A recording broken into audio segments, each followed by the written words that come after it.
حضرت عباس رضی اللہ تعالیٰ عنہ نبی پاک علیہ السلام نے فرمایا جس نے آپ کو تکلیف دی عباس اس نے مجھے تکلیف دی، جس نے آپ سے محبت کی اس نے مجھ سے محبت کی۔ فرمایا آپ میرے لیے والد کی طرح ہیں، جگہ ہیں۔ حضرت عباس حضور کے چچا سب لوگ احترام کرتے ہیں، وہ آتے تو صحابہ اٹھ کے کھڑے ہو جاتے، حضرت عباس سے مشورہ لیا جاتا، ان کی رائے پہ عمل کیا جاتا، حتیٰ کہ حضرت صدیق اکبر افضل البشر بعد الانبیاء بالتحقیق، حضرت عباس جتنی مرتبہ آتے سیدنا صدیق اکبر اتنی مرتبہ اٹھ کے کھڑے ہو جاتے، انہیں اپنی جگہ پہ بٹھاتے۔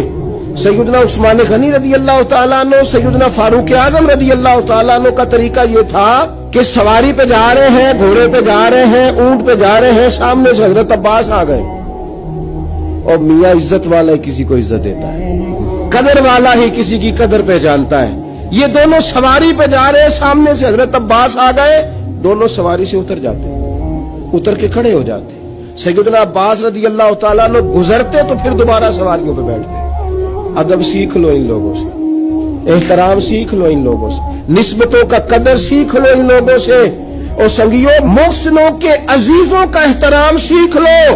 ہمیں میاں صاحب نے بھی کہا تھا اصلا نال جو نیکی کریے تو نسلاں تاک نہیں بھول دے۔ اپنے مشائخ کی اولادوں تک، استادوں کی اولادوں تک کا احترام ہمیں بزرگوں نے بتلایا۔ کیوں؟ اس لیے کہ یہ سبق ہمیں وہاں سے ملا ہے، وہاں سے ملا ہے، نسبتوں کا احترام وہاں سے ملا ہے۔ میرے عزیز، حضرت علی پتہ کیا کرتے حضرت عباس کے ساتھ؟ ان کے ہاتھ چومتے اور کہتے چاچا مجھ سے راضی رہنا، راضی رہنا۔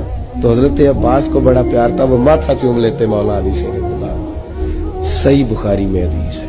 حضرت عمر فاروق رضی اللہ تعالیٰ عنہ کا دور مبارک، مدینہ شریف میں بارش نہیں ہوتی، لوگ پریشان ہیں، سب لوگوں کو لے کے حضرت عمر باہر نکلے، آؤ دعا مانگے بارش کے لیے۔ سب صحابہ موجود تھے، بیچ میں حضور کے چچا حضرت عباس بھی تھے۔ حضرت عمر فاروق رضی اللہ تعالیٰ عنہ نے بازو تھام کے جناب عباس کو آگے کیا اور دعا کے لیے ہاتھ اٹھائے، کہا اے اللہ ہم تیرے نبی کریم علیہ السلام کا وسیلہ تیری بارگاہ میں لایا کرتے تھے، عرض کرتے تھے تو رحمت کرتا تھا، آج تیرے نبی کے چچا کو لے کے آئے ہیں، تیرے محبوب کے چچا کو لے کے آئے۔ بخاری ہے، یا اللہ تیرے محبوب کے چچا کو لائے، مہربانی فرما۔ حضرت عمر نے دعا کی حضرت عباس کے وسیلے سے، چلے نہ ایمان دو قدم بھی اگر تیرا ہم سفر نہ ٹھہرے، اور تیرا وسیلہ دیا نہ جائے تو زندگی معتبر نہ ٹھہرے۔